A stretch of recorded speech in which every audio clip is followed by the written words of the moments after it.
Now, this drawing is certainly a challenge. I love challenges.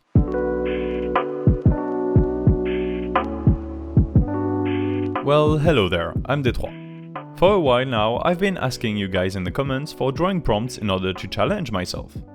I believe that technically I can draw anything. That's the way I've chosen to approach learning art.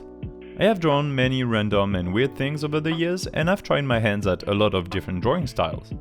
Combining all of that experience, I really want to see what I can do with drawing ideas that come from other people. And so today I took a suggestion from comments you guys left. MK, aka Morgan, asks if I can draw an overgrown bridge, a bridge that has been reclaimed by nature. This sort of prompt is exactly what I've been waiting for. It's original, it's free enough that I can do what I want with it, and more importantly, it's an idea I haven't had myself. If you too want to see me draw something in particular, please leave your own comment below. And subscribe, because it would be a shame if I drew your idea and you never saw it. So an overgrown bridge. For that, I am first sketching loosely, trying to see how I will approach that. I think a bridge, with its defined straight edges, contrasting with nature overtaking it, it already screams perspective to me. Perspective is also a really good solution to make a fine composition. By angling the bridge, it makes the drawing more dynamic, and I can bring my focus below the arch of the bridge. My idea when I read overgrown bridge had been that of nature forcefully reclaiming it back. Turns out this was also included in the original prompt. I want to see large roots taking over the land. I could draw a ton of plants here and there, but one mysterious wood spirit with tentacular roots under the bridge feels like better storytelling. Telling stories through drawing is what I do. Here I can tell in one image a story, a strange creepypasta about a wood monster under a bridge at night. My initial sketch is not too bad. I have my main elements, my focus point, all the ingredients to a picture. Granted, the bridge isn't straight, the perspective is janky at best, and the tentacular roots don't make a lot of sense. That's completely fine here, it's a sketch. I want to paint under a line art. That's the art style I want to use today. And the way I will ink the drawing, it is the intermediate between a sketch and a line art. This is what I usually do in this case. I already have a sketch, and even if it's not that great, it has all the information I need. Surely I could do another pass of sketching that looked better and then move on to line art. I can also go straight to line art and correct it as I go. Making a whole new sketch wouldn't add more to what I already have and would just take me a lot more time. And that is how I approach this particular piece. Another reason why is because I have a lot of curves here. All the tentacles are big S-curves, and going straight to ink gives me more freedom to make them feel nice and organic. The more precise my sketch would have been, the more I would have been constrained with my curves, trying to make them follow the sketch. Here I can do big sweeping motions. I also take that opportunity to make all the tentacles come from the same arch under the bridge. On different layers I add different details. The bridge is on one layer, the tentacles on another, then the bushes, the pavement on top of the bridge, and so on. Well, not and so on, because that's basically it. That's a good way of doing it, because since it's half a sketch at this point, I'm moving the tentacles quite a bit and redrawing stuff. And instead of erasing, I can use masks on the layers to keep the ink I've already added, and simply hide them with the masks. If you don't know how that works, a mask is a white layer, and the value with which you draw on it will define the opacity of what you're hiding. Basically, white means you can see perfectly what's on the layer, and black means it's completely invisible. You can use it for neat tricks with gradients and lights.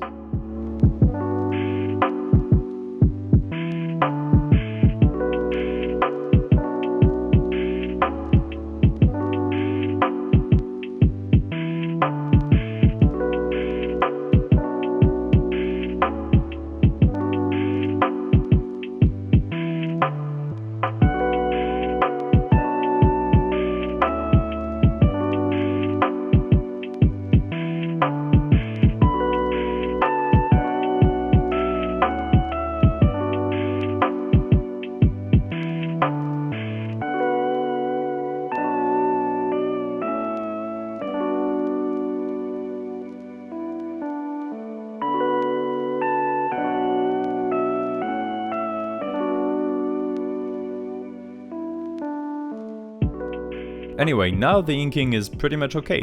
Next step is flat station. adding a simple color scheme to every group of things, making sure I cover everything. I use this step of the process to define what colors I want to use, and then I only tweak it with the rendering.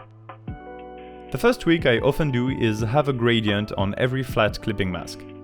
The way I like to do it, using a light to dark gradient will define the position and type of the light source. A more saturated to gray gradient helps me with the composition by putting into focus the main part of the piece, the more saturated part. And a color gradient simply gives nice colors. By combining all of that, hue, value and saturation, it already makes the drawing much less flat and it's a good base to work off of. In this particular case, the far side of the bridge gets a bit lost in the background because it's darker and less saturated. In fact, the attention is directed towards the left of the bridge. It's a way to switch the focus a bit from the obvious mass of roots below the middle arch. Not having everything pointing to the same spot on your drawing, instead shifting focus around, helps a ton for the storytelling. It unconsciously implies that the real focus, i.e. the roots, are mysterious. It's obviously the center of the attention, but in the way the scene is drawn, you can immediately imagine someone reaching the side of the bridge from above, seeing the bridge first, and only then being visually assaulted by the wood monster that lives under it. That's basically the story I want to tell, and the reasoning I use for every choice I make on a drawing like this. For the render of the scene, I use a combination of cel shading and soft shading. Cel shading is when you add a layer of darker value on top of every shape. Basically, depending on the volume of each shape, you darken the part opposite to light.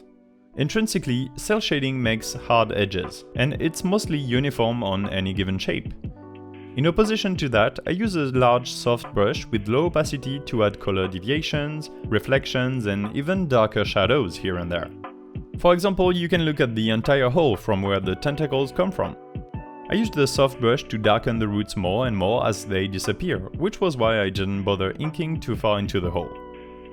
I also used this sort of render to create details, like the stones on the bridge. These are tiny details that are just here to sell you on the whole artwork. They are not important enough to need a proper inking, because too much ink would attract the eye a lot more, especially for a stone wall pattern. As soon as you have a certain recognizable pattern emerging, your brain instantly sees it first. And I definitely don't want to put an emphasis on the bridge that I drew lazily. I want the attention to be onto the roots. The bridge just complements it.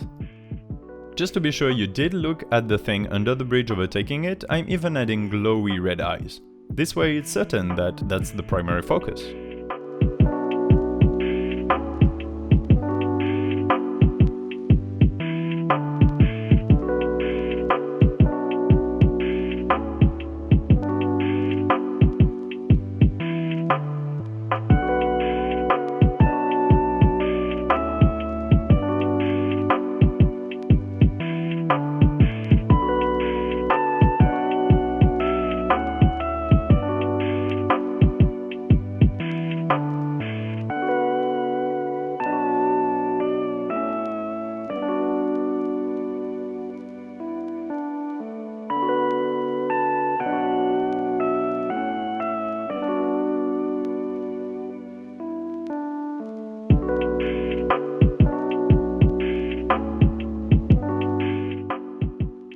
Now that I think about it, I guess I've perfectly completed the drawing prompt that was given to me. It is an overgrown bridge. We have a bridge and it's being overtaken by roots. I did turn the nature part of the equation into a possibly sentient creature. I think it would have been much closer to the original goal had I known how to properly render wood. Not just wood though, that much I can do confidently, but wood tentacles, at night, under the rain, against stone? That's a bit too far, especially if I don't want to spend weeks on one drawing. In any case, that was a lot of fun. I was definitely inspired by my own drawing from 2 weeks ago, the lighthouse and the light eaters. Click the link over there to see that. I want to thank again MK, aka Morgan, who gave me this prompt. That was a great pick. If you too want to challenge me with your idea, leave a comment. It's as simple as that. Do also like the video if you enjoyed it, and subscribe to get the best from this free, entertaining and janky art lesson I call the YouTube channel. I'm Detroit and I'll see you in a bit. Bye!